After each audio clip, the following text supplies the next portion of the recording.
नमस्कार दोस्तों, मैं भगवान राम सारण एक बार पुनः आप सभी का इस एग्जाम एजुकेशन के ऑनलाइन प्लेटफॉर्म पर हार्दिक स्वागत है। हम पढ़ रहे थे विशेषण, और विशेषण में आप तक हमने विशेषण की परिभाषा, उनकी जो सामान्य जो बातें हैं और विशेषण के प्रकार, जिनमें हमने पिछली क्लास में गुणवाचक विशेषण के बारे में अध्ययन किया था। आज हम संख्यावाची विशेषण के बारे में अध्ययन करेंगे।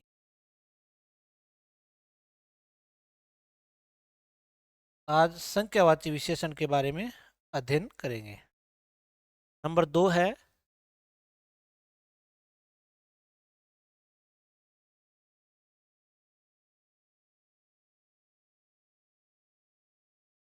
संख्यावाची विशेषण।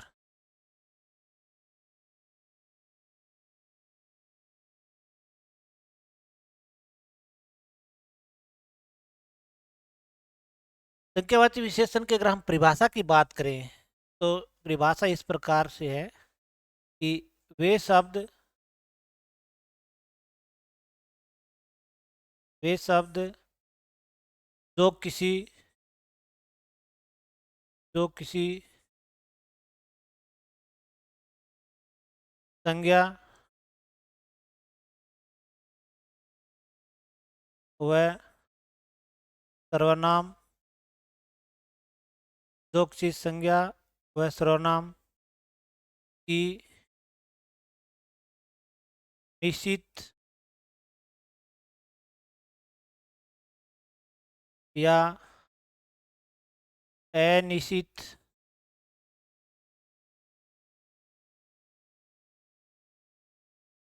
संख्याओं का संख्याओं का बोध करवाते हैं बोध करवाते हैं करवाते हैं तो उन्हें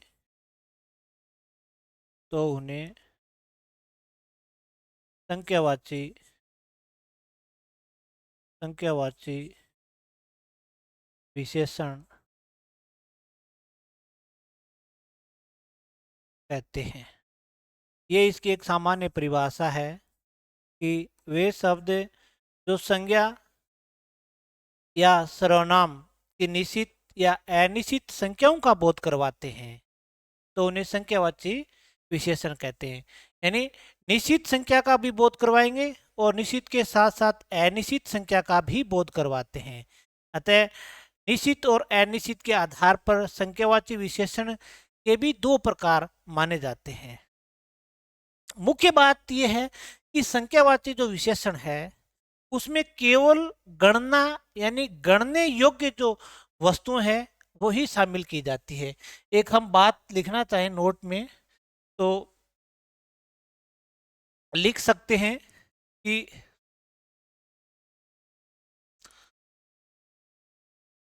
संख्यावाची विशेषण में विशेषण में विशेषण में गणना या गिनने गिनने योग्य योग्य वस्तुओं को वस्तुओं को शामिल करते हैं। यानी जो वस्तुएं हम गिन सकते हैं, चाहे वो निश्चित हो और चाहे वो अनिश्चित हो, जो गणना योग्य जो वस्तुएं हैं उनके उदाहरण संख्यावाची विशेषण में आएंगे। जो मापने योग्य जो वस्तुएं हैं वो प्रमाणवाचक में जाती है। यानी गणना योग्य जो भी वस्तुएं हैं और जो भी उदाहरण हैं वो सारे के सारे संख्यावाची विशेषण में आते हैं। जैसे मैं कह दूं कि 4 आम,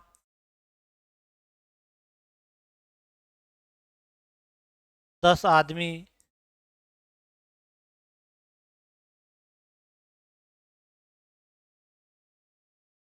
हजारों पुस्तकें,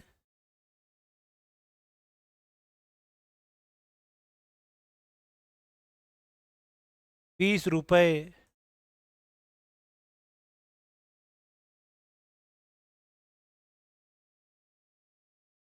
2-4 बकरियां,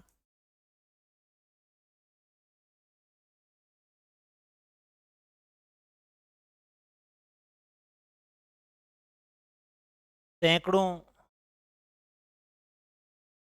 कमीजें।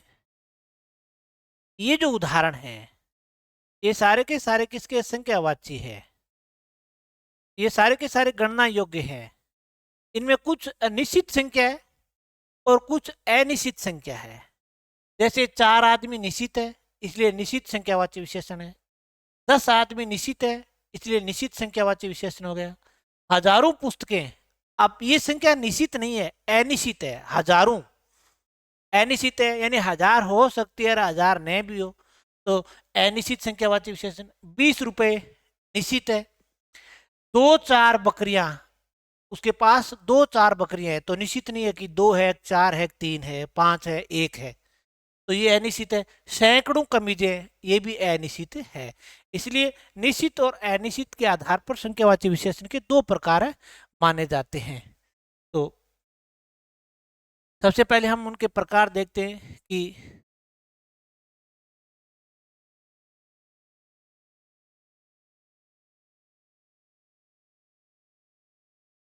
संख्यावाची विशेषण के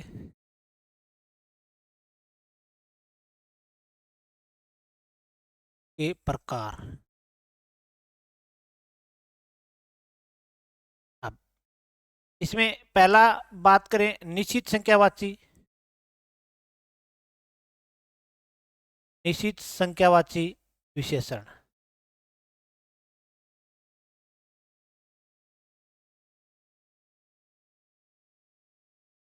विशेषण। दूसरे अगर प्रकार की बात करें तो अनिश्चित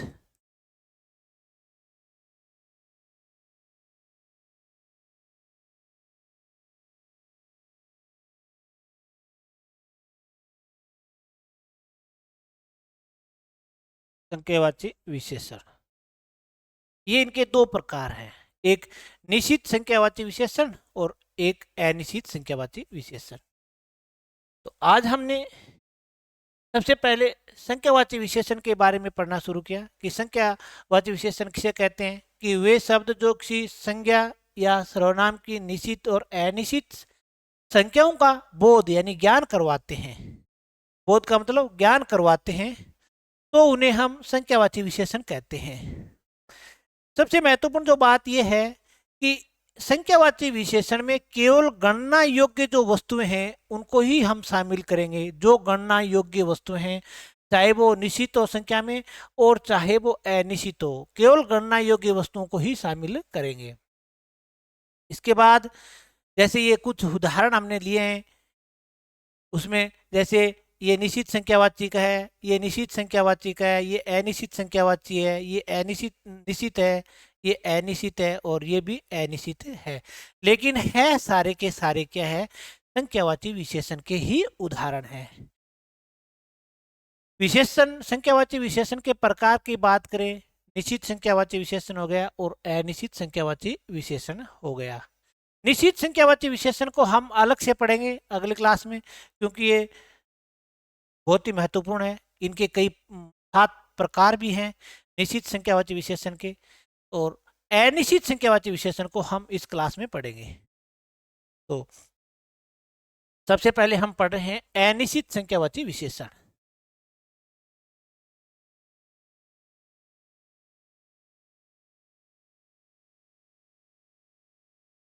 अनिश्चित संख्यावाची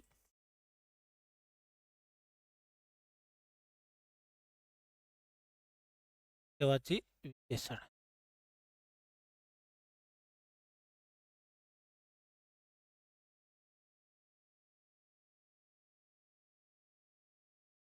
अनिश्चित संख्यावाची विशेषण यानी इनकी एक परिभाषा देखें हम। वे शब्द जो जो किसी गणनीय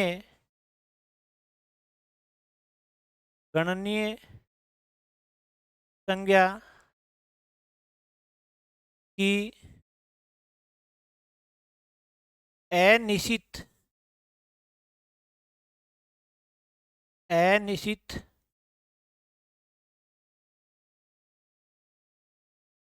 संख्या का बोध अनिश्चित संख्या का बोध करवाते हैं तो उन्हें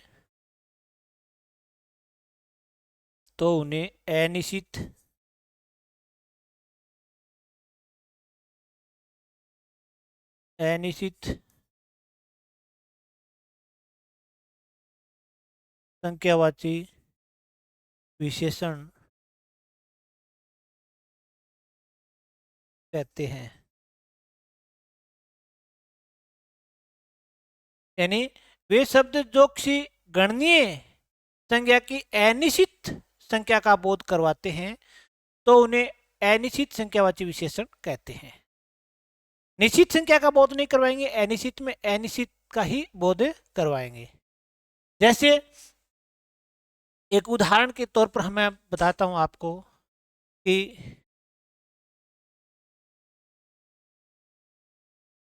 राम के पास ढेर सारा धन है। अब राम के पास धन कितना है? ढेर सारा धन है, निश्चित नहीं है कि ढेर सारा धन है, अनिश्चित का बोध करवा रहा है, तो अनिश्चित संख्यावाचक विशेषण है।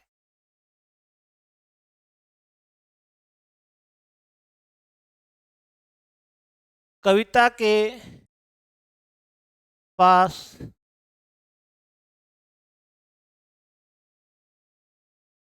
दो चार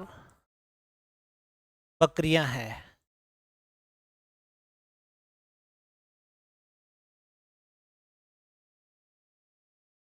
कविता के पास बकरियां कितनी है? दो चार। तो ये भी अनिश्चित का ही बोध है। उसके पास दो बकरी है, निश्चित है। दो चार बकरियां, हजारों बकरियां, सैकड़ों बकरियां, तो ये अनिश्चित का ही बोध है।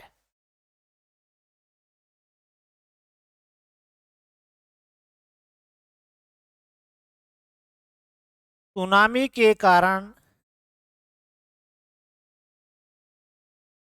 के कारण हजारों व्यक्ति अकाल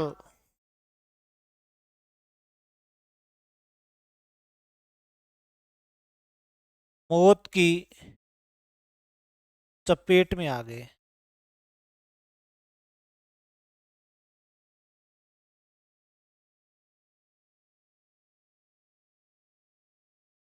हजारों व्यक्ति, कितने व्यक्ति आए? हजारों व्यक्ति।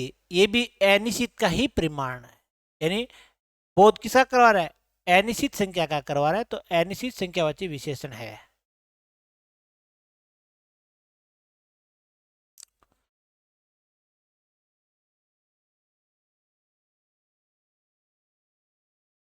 सुमन के पास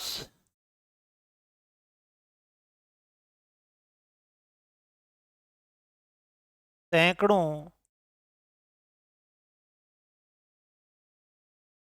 पुस्तकें हैं। पुस्तकें कितनी है? सैकड़ों। निश्चित नहीं है, तो अनिश्चित संख्यावाची विशेषण है।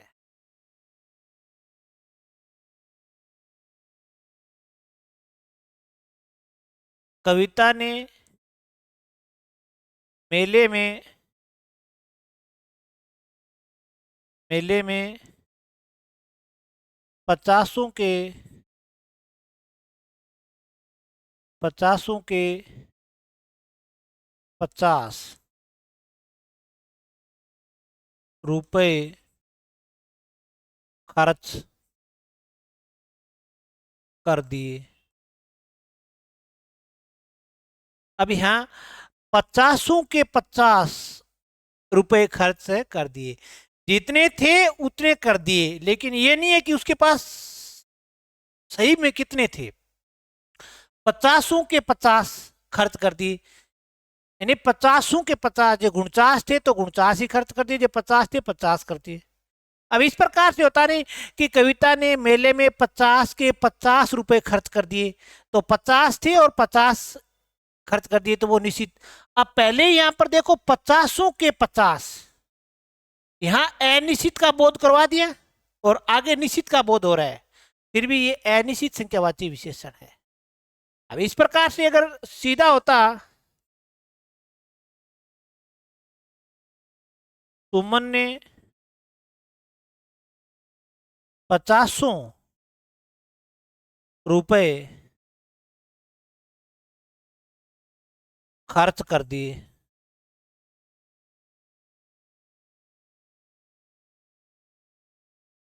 तो भी 50 रुपए खर्च कर दिए, अनिश्चित का ही बोध है।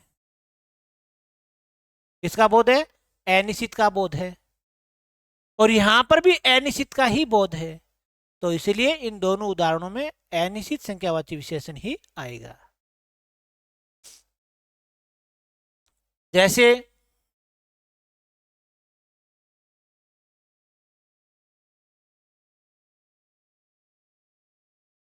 कविता के पास लगभग लगभग 100 रुपए है।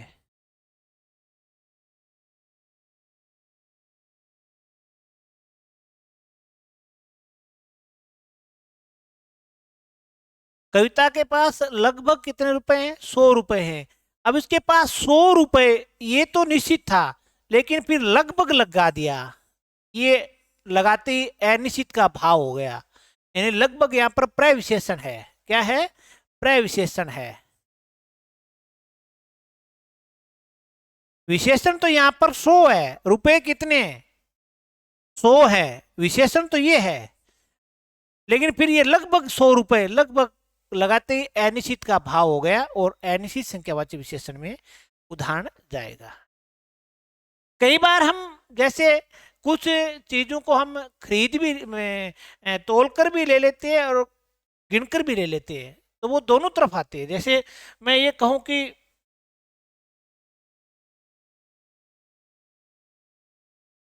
राधा ने 2 दर्जन 2 दर्जन केले खरीदे।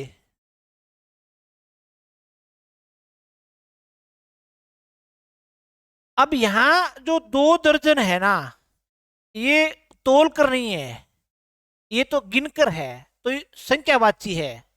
और निश्चित संख्यावाची का उदाहरण आ गया। 1 मिनट, इसको थोड़ा सा का मैं क्लियर कर देता हूं। राधा ने लगभग, अब अनिश्चित का उदाहरण, लगभग 2 दर्जन केले खरीदे, लेकिन यहां जो व्यक्ति दर्जन में केले खरीदेगा वो गिन कर लेगा। अगर केजी में केले खरीद रहा है, किलोग्राम में या क्विंटल में, तो वो तो तोल कर लेगा, वो तो परिमाणवाचक में जाएगा। जो दर्जन में खरीद रहा है तो वो गिन कर लेगा। तो लगभग 2 दर्जन, तो अनिश्चित संख्या का ही बोध करवा रहा है। ये भी ध्यान रखना है। अब जैसे कुछ आ जाते हैं, जैसे कई बार कुछ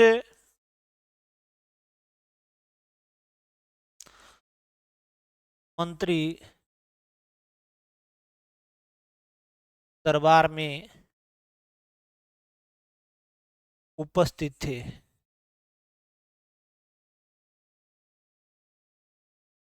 अब कुछ मंत्री दरबार में उपस्थित थे। अब कुछ आ गया, निश्चित संख्या नहीं है, अनिश्चित का ही बोध है कि 2 मंत्री थे कि 4 मंत्री थे। अब कई बार हम लिख देते हैं कुछ एक छात्र मैदान में मैदान में खेल रहे थे।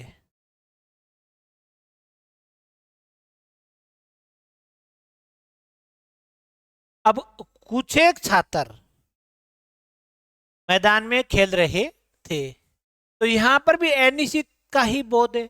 अब अगर यही शब्द सर्वनाम में भी आता है, हमने पहले सर्वनाम पढ़ा था तो उसमें भी कुछ आ रहा था, चाय में कुछ गिर गया, तो वो अलग तरीके का भाव था। और यहां ये संख्या बता रहा है, कुछ मंत्री, और ये प्रमाणवाचक में आ जाएगा। जैसे इस प्रकार से कुछ अचार, अब अचार को आप तोल कर लोगे, गिनकर तो हम ले नहीं सकते, तो ये प्रमाणवाचक विशेषण का उदाहरण है, अनिश्चित प्रमाणवाचक का। तो कई बार आपको ये भी देखना है कि जो शब्द सर्वनाम में आया है या विशेषण में आया है। अब कुछ शब्द है वो सर्वनाम में भी आता है और विशेषण में भी आता है, तो ये आपको तय करना है प्रश्न को पढ़कर कि प्रश्न में उत्तर कैसे आ रहा है। और भी हम इस प्रकार के उदाहरण, अनेकों उदाहरण बता सकते हैं। जो वस्तु गणना योग्य है, जिसको हम गिन सकते हैं, चाहे वो संख्या में निश्चित हो चाहे वो अनिश्चित हो, वो सारी की सारी संख्यावाची विशेषण में आएगी। जिस चीज को हम तोलते हैं, मापते हैं, वो प्रमाणवाचक में जाएगी। ये बात आपको ध्यान रखनी है। जो गणना योग्य है वो संख्यावाची में, जो मापने योग्य है या तोलने योग्य है वो प्रमाणवाचक में जाएगी। और भी अगर उदाहरण हम देखना चाहें तो इसके उदाहरण और भी हैं। जैसे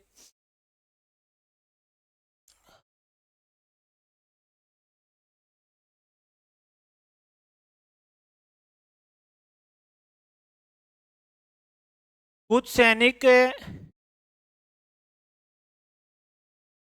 सीमा पर तैनात हैं। अब कुछ सैनिक निश्चित नहीं है ना, कुछ सैनिक सीमा पर तैनात हैं, तो ये भी एक अनिश्चित संख्यावाची का ही उदाहरण है। जैसे इस प्रकार के जो भी उदाहरण आते हैं, जैसे सैकड़ों,